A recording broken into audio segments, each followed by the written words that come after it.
Hello ways அனைவருக்கும் animation திரைப்படத்தை தயாரித்த நாடு அண்டார்டிகாவில் திருமண விழாவை நடத்திய முதல் நாடு இதுவாகும்.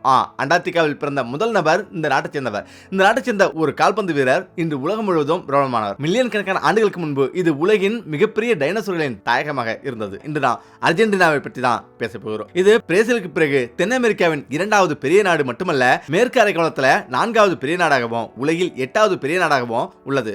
அதன் வடக்கே பொலிவியாவும் பார்குவேயும், கிழக்கில் பிரேசில் மற்றும் உருகுவே, மேற்கில் சிலி, தெற்கில் அட்லாண்டிக் பெருங்கடல் உள்ளது. இந்த நாடு 40 மில்லியன் மக்களை கொண்டுள்ளது மற்றும் உலகின் 35வது பெரிய நாடாகும். ஒரு சதுர கிலோமீட்டருக்கு 17 பேர் மட்டுமே உள்ளனர். நாட்டின் மக்கள் தொகையில 92% அதிகமானோர் இருக்கும். அதே வேளையில் அர்ஜென்டினாவும் ஒரு இளம் நாடாகும். சராசரி வயது 32 முதல் 33 ஆண்டுகளாகும். இதன் பொருள் இங்கு அதிக இளைஞர்கள் உள்ளனர். இந்த வயதுல இங்கு அதிக இளைஞர்கள் உள்ளனர். இந்த நாட்டின் முக்கிய மற்றும் மிகப்பெரிய மதம் கிறிஸ்தவமாகும். இது 60 முதல் 70% மக்களால் பின்பற்றப்படுகிறது. இது தவிர இஸ்லாம் மற்றும் யூத மதத்தை பின்பற்றுவர்களும் உள்ளனர். மதபேதமின்றி மக்களின் முதல் முன்னுரிமை அவர்களின் தொழில் எதிர்காலம் மட்டுமே. அதை அவர்கள் ஆடம்பரமானதாக மாற்ற விரும்புகிறார்கள். மேலும் ஒரு சிறந்த கல்வி மற்றும் ஒரு சிறந்த வேலை அல்லது நாட்டின் மொத்த உள்நாட்டு உற்பத்தி சுமார் 14,360 அமெரிக்க டாலராக இருப்பதால இங்குள்ள பெரும்பாலான மக்கள் வேலை சார்ந்தவர்களாக உள்ளனர். ஆனால் மில்லியன் மற்றும் கோடிகள் மதிப்புள்ள சம்பள தொகுப்புகளை அடைவதற்கான பாதை கல்வியின் வழியாகவே செல்கிறது. எனவே நாட்டின் இளைஞர்கள் கல்வியின் மீது மிகுந்த ஆர்வம் கொண்டுள்ளனர். இங்குள்ள எழுத்தறிவு விகிதம்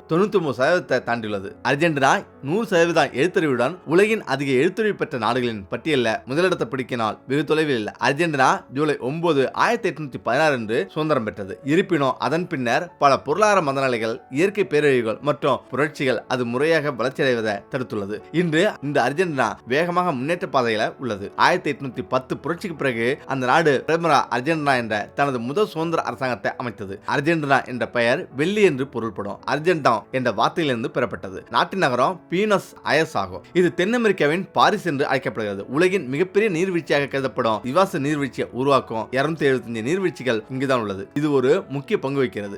8858 அடி அகலம் கொண்ட இந்த நீர்வீழ்ச்சிகள் 269 அடி உயரத்தில் இருந்து விழும்போது அதன் காட்சி பிரமிக்க வைக்கிறது. இந்த நீர்வீழ்ச்சி யுனெஸ்கோவின் உலக பாரம்பரிய தளமாகவும் உள்ளது. எனவே இது அர்ஜென்டினாவின் சுற்றுலாத்துறைக்கு ஒரு முக்கிய ஆதாரமாக உள்ளது. மேகங்களை கிழித்து கொண்டு செல்லும் வாகனம் எது என்று உங்களிடம் கேட்டா நீங்கள் சந்தேகமின்றி ஒரு விமானம் அல்லது ஹெலிகாப்டரின் பெயரை கூறுவீர்கள். இருப்பினும் அர்ஜென்டினாவில மேகங்களை கிழித்து கொண்டு செல்லும் ஒரு ரயில் உள்ளது. இது மேகங்களுக்கான ரயில் என்று அழைக்கப்படுகிறது. இது ஆண்டிஸ் மலைத்தொடரில் உள்ள சால்டா நகரத்திலிருந்து தொடங்கி 4200 மீட்டர் உயரத்தை அடைகிறது. பின்னர் அது வால்ட் அரிமா வழியாக சென்று கெப்ரடா டெல் டோராவுக்கு நுழைகிறது. லாபல் கொரில்லாவில் முடிவடைகிறது. இந்த ரயில் சுமார் 16 மணி நேர பயணத்துல 217 கிலோமீட்டர் தூரத்தை கிடக்கிறது. அந்த அளவுக்கு மலைப்பங்கான இடம். இது 1000 மீட்டர் தூரத்தை கடந்து 4200 மீட்டர் உயரத்துக்கு ஏறுகிறது. வழியில 30 பாலங்கள், 21 சுரங்கங்கள் மற்றும் அகலமான சாலைகளை கிடக்கிறது. 13 அகலமான மேகங்கள் மட்டுமே நிறைந்த இடம் இங்குள்ளது. உலகில் வேறு எங்கும் இந்த உயரத்துல ஒரு ரயில் பயணத்தை நீங்கள் காண்பது அரிது. அர்ஜென்டினா மக்கள் மிகவும் வண்ணமயமானவர்கள். தற்செயலாக அவர்களின் முகங்களில் ஏமாற்றத்தை காண்பீர்கள். அவர்கள் குறும்பு செய்வது, நடனமாடுவது மற்றும் பாடுவதை விரும்புகிறார்கள். உலகம் முழுவதும் பிரபலமான டாங்கோ நடனத்தை பற்றி நீங்கள் கேள்விப்பட்டிருக்கலாம். இது அர்ஜென்டினாவில் தோன்றியது. 19ஆம் நூற்றாண்டுல பியூனஸ் அயர்ஸ் தெருக்களில் தொடங்கிய இந்த நடனம் இப்போது உலகம் முழுவதும் பரவியுள்ளது. டாங்கோவை தவிர கக்காரோ, சாம்போ, மலம்போ மற்றும் குவாகா போன்ற நடனங்களும் இங்கு பிரபலமாக உள்ளது. நம்மளை இந்த நாடு அதன் ஒயினுக்காகவும் அறியப்படுகிறது. அர்ஜென்டினாவின் மிகவும் பிரபலமான ஒயின் மால்பெக் என்று அழைக்கப்படுகிறது. இது அதன் மென்மையான தன்மைக்காக அறியப்படும் ஒரு ஒயின். கெபர்னட் கவிஞா, சட்டோனோ மற்றும் பிற ஒயின்கள் பல்வேறு நாடுகளுக்கு ஏற்றுமதி செய்யப்படுகிறது. அர்ஜென்டினியர்கள் இந்த ஒயின்களை தங்களுக்கு தாங்களே பரிமாறிக்கொள்ளவும் பயன்படுத்துகின்றனர். வார இறுதி நாட்களில் இரவு முழுவதும் இசை உறக்க ஒலிப்பதை கேட்கலாம். பவர் போன்ற இரவு விடுதிகள் கூட்டமாக இருக்கிறது. இருப்பினும் இது ஒரு தேசிய பானம் மெட்ராகும். இது ஒரு ஒயின் அல்ல, ஆனா காபின் நிறைந்துள்ளது மற்றும் சற்று கசப்பான சுவையை கொண்டுள்ளது. ஆனாலும் இது மிகவும் ஆரோக்கியமானதாக கருதப்படுகிறது. இது உண்மையா இல்லையா என்பதை அதை குடித்த பிறகுதான் நீங்கள் அறிந்து கொள்வீர்கள். அர்ஜென்டினா எல்லா காலத்திலும் சிறந்த கால்பந்து வீரர் என்று வாயிடக்கூடிய டியாகோ மரடோனாவின் தாயகமாகவும் உள்ளது. 1986 FIFA உலகக்கோப்பையில அனைவரின் கவனத்தையும் ஈர்த்தார். அவர் இப்போது நம்முடன் இல்லை. ஆனா அர்ஜென்டினாவில் அவரை கௌரவிக்கும் வகையில ஒரு மதம் உள்ளது. இது கிளாசஸ் மராடோன் அல்லது மராடோனா தேவாலயம் என்று அழைக்கப்படுகிறது. இது மேலும் லியோனல் மெஸ்ஸி அர்ஜென்டினாவின் ரோசாரியாவில் பிறந்தார். இன்று உலகத்தின் தலைசிறந்த கால்பந்து வீரர்கள் ஒருவராக கருதப்படுகிறார். அவரது குறிப்பிடத்தக்க கோல் அடிக்கும் திறனும் ஆட்டத்தின் மீதான அர்ப்பணிப்பும் மில்லியன் கணக்கான இளைஞர்களை அவரை போல ஆக வேண்டும் என்று கனவு காண தூண்டியுள்ளது. 6 ஐரோப்பிய கோல்டன் பூட் விருதுகளை வென்ற மெஸ்ஸி அர்ஜென்டினாவின் ஒரு அடையாளமாக மாறியுள்ளார். தென் அரைக்கோளத்தில் மிக உயரமான இடமான அகோத்மாலா மலை அர்ஜென்டினாவில் அமைந்துள்ளது. இது 6961 மீட்டர் உயரத்தில் தென் அமெரிக்காவின் மிக உயரமான சிகரமாகும். இது இமயமலையுடன் சேர்ந்து உலகின் மிக உயரமான மலையாகவும் கருதப்படுகிறது. இது மட்டுமல்ல இல்லாம தென் அரைக்கோளத்துல மிக தாழ்வான இடமான லகுனா டி கார்போனேராவும் அர்ஜென்டினாவில் அமைந்துள்ளது. இது கடல் மட்டத்திலிருந்து வெறும் 105 மீட்டர் கீழே அமைந்துள்ள ஒரு உப்பு நீர் ஏரி. நீங்கள் டாய் ஸ்டோரி மற்றும் தி லயன் கிங் போன்ற பல அனிமேஷன் திரைப்படங்களை பார்த்திருப்பீங்க. ஆனா உலகின் முதல் அனிமேஷன் திரைப்படம் அர்ஜென்டினாவில் படமாக்கப்பட்டது. இந்த படத்தின் பெயர் எல் தி அப்போஸ்தலர் 1917 திரையிடப்பட்டது. இந்த 70 நிமிட திரைப்படம் கிறிஸ்டோனியால் பேப்பர் கட் அனிமேஷன் தொழில்நுட்பத்தை பயன்படுத்தி உருவாக்கப்பட்டது. நம்மள அர்ஜென்டினாவின் வரலாறு மில்லியன் கணக்கான ஆண்டுகள் பழமையானது. இது மனிதர்களுக்கு மட்டுமல்ல டைனோசர்களுக்கும் தாயகமாக இருந்துள்ளது. உண்மையில் இது உலகின் மிகப்பெரிய டைனோசர்களின் தாயகம் என்று சொல்லப்படுகிறது. 2014 மற்றும் 2017 இடையில உலகின் மிகப்பெரிய டைனோசரின் புகைப்படங்கள் அர்ஜென்டினாவின் படகோனியா பாலைவன பகுதியில் கண்டுபிடிக்கப்பட்டது. டைனோசர்களின் எச்சங்களும் கண்டறியப்பட்டுள்ளது. மேலும் 2023 மேற்கு அர்ஜென்டினாவில் கண்டுபிடிக்கப்பட்ட ஒரு மாபெரும் டைனோசரின் புகைப்படத்துக்கு இந்து கடவுளான சிவனின் தாக்கத்தால பஸ்டிங் கௌரி டைட்டன் சிவா என்று பெயரிடப்பட்டது. இந்த நாடு பாட்டோ எனப்படும் உலகின் மிகவும் தனித்துவமான தேசிய விளையாட்டின் தாயகமாகும். இந்த விளையாட்டு பாலோ மற்றும் கூடைப்பந்தாட்டத்தின் கலவையாகும். இது குதிரையின் மீது அமர்ந்து விளையாடப்படுகிறது. அர்ஜென்டினா 1953 இதை அதிகாரப்பூர்வமாக தனது தேசிய விளையாட்டாக அறிவித்தது. இது 2 அணிகளாக விளையாடப்படுகிறது. ஒவ்வொரு அணியிலும் 4 வீரர்கள் இருப்பார்கள். அவர்கள் குதிரையின் மீது அமர்ந்து பாட்டோ எனப்படும் பந்தை பிடிப்பார்கள்.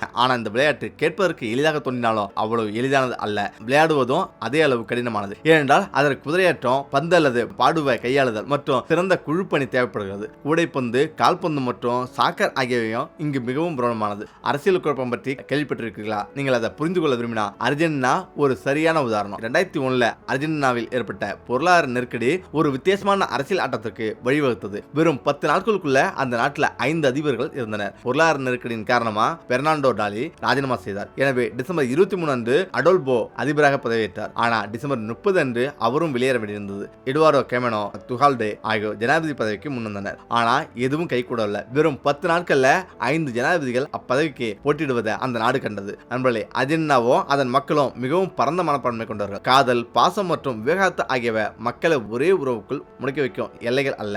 ஓரின சேர்க்கை உறவுகள் என்று வரும்போது கூட இங்கே அவை விஸ்தரமாக பார்க்கப்படுவதில்லை. உண்மையில் 2010 ஓரின சேர்க்கை திருமணத்தை சட்டப்பூர்வமாக்கிய லத்தீன் அமெரிக்காவின் முதல் நாடு அர்ஜென்டினா ஆனது. நண்பர்களே, அதன் நாணயம் அர்ஜென்டினா பெசோ ஆகும். அதிகாரப்பூர்வ மொழி ஸ்பானிஷ். ஏன் இதை கேட்டு ஆச்சரியப்படுவீங்க? ஆனா இதுதான் உண்மை. அதன் வேர்கள் ஏதோ ஒரு வகையில கடந்த காலத்துடன் இணைக்கப்பட்டுள்ளது. அர்ஜென்டினா நீண்ட காலமாக ஸ்பெயினின் ஒரு பகுதியாக இருந்தது. எனவே ஸ்பானிஷ் கலாச்சாரம், பேச்சு வழக்கு மற்றும் மொழி ஆகியவை மக்களின் மனதில் ஆழமாக பதிந்துள்ளது.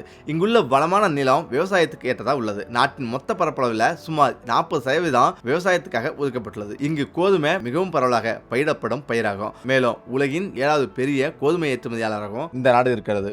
இந்த நாட்டில் உள்ள நண்பர்கள் காலை வணக்கம் அல்லது இரவு வணக்கம் சொல்வதற்கு மிகவும் தனித்துவமான வழியை கொண்டுள்ளனர். அவர்கள் கன்னத்தில் முத்தமிட்டு ஒருவரை ஒருவர் வாழ்த்துகிறார்கள். இந்த நாட்டு மக்கள் உணவு மற்றும் பானங்கள் மீது மிகுந்த பிரியம் கொண்டவர்கள். குறிப்பாக அதிக அசைவ உணவு நுகர்வு கொண்ட நாடுகளில் இதுவும் ஒன்றாகும். தனிநபர் சிவப்பு இறைச்சி நுகர்வுள்ள அர்ஜென்டினா உலகில் முதலிடம் வகிக்கிறது. ஒவ்வொரு நபரும் ஆண்டுக்கு சுமார் 55 கிலோ இறைச்சியை உட்கொள்கிறார்கள். அந்த நாட்டின் தேசிய உணவு அசோடோ ஆகும். அரைத்த மாட்டு இறைச்சியால செய்யப்படும் ஒரு வகையான பார்பிக்யூ ஆகும். இது மிகுந்த விருப்பத்துடன் உண்ணப்படுகிறது. ஆனால் இவ்வளவு அதிகமாக சாப்பிட்ட போதிலும் ஜப்பான், வியட்நாம், பங்களாதேஷ் மற்றும் நேபாளத்துக்கு பிறகு அர்ஜென்டினியர்கள் மிகவும் மெலிந்தவர்களாக கருதப்படுகிறார்கள். இதற்கு காரணம் அவர்கள் தங்கள் தோற்றம் மற்றும் உடல் தகுதி குறித்து அதிக அக்கறை கொள்வதே ஆகும். எனவே அவர்களின் வயிறு துருத்து தொடங்கும் போது அவர்கள் சாப்பிடுவதை முற்றிலுமாக நிறுத்திவிட்டு தங்கள் உடலமைப்பை பராமரித்த பின்னரே மீண்டும் சாப்பிட தொடங்குகிறார்கள். மேலும் அவர்கள் அவ்வப்போது உடற்பயிற்சி செய்வதன் மூலம் உடல் எடையை குறைக்கிறார்கள். அர்ஜென்டினாவில் பல நிரந்தர ஆராய்ச்சி நிலையங்கள் கொண்டுள்ளது. அவற்றில் மிக பழமையானது ஆர்ச்சர் ஸ்பேஸ் ஆகும். இது 1904 முதல் தொடர்ச்சியாக இயங்கி வருகிறது. அர்ஜென்டினாவின் எஸ்பரான்சாவில் 1978 ஒரு திருமண விழா கூட நடைபெற்றது. அர்ஜென்டினாவில் பிறந்த முதல் நபரான எமிலியோ மார்கோஸ் பால்மா அங்குதான் ஞானஸ்தானம் பெற்றார். அங்கு முதல் திருமணத்தை நடத்திய பெருமையோ அர்ஜென்டினாவுக்கே உண்டு. இந்த நாட்டில் 5 வயதுக்குட்பட்ட குழந்தைகள் பள்ளிக்கு செல்வது கட்டாயமில்லை. இருப்பினும் 5 முதல் 18 வயது வரையிலான குழந்தைகளுக்கு இது கட்டாயமாகும். பள்ளி மார்ச் மாதம் தொடங்கி நவம்பர் மாதம் முடிக்கிறது. அதே நேரத்தில் கோடை காலம் டிசம்பர் முதல் மார்ச் வரை நீடிக்கும். ஆனால் இந்த நேரத்தில் கூட வெப்பநிலை 20 முதல் 30 டிகிரி செல்சியஸ் வரை இருக்கும். எனவே இந்த நாட்டை சுற்றி பார்க்க இந்த நேரம் மிகவும் பொருத்தமானது. எனவே நீங்களும் அர்ஜென்டினா செல்ல விரும்பினா டிசம்பர் மாதத்துக்கு பிறகு திட்டமிடுங்க. ஓகே, நம்மளை இதோட எப்படி செய்யுங்க. மீண்டும் அடுத்த சந்திப்போம். நன்றி, வணக்கம்.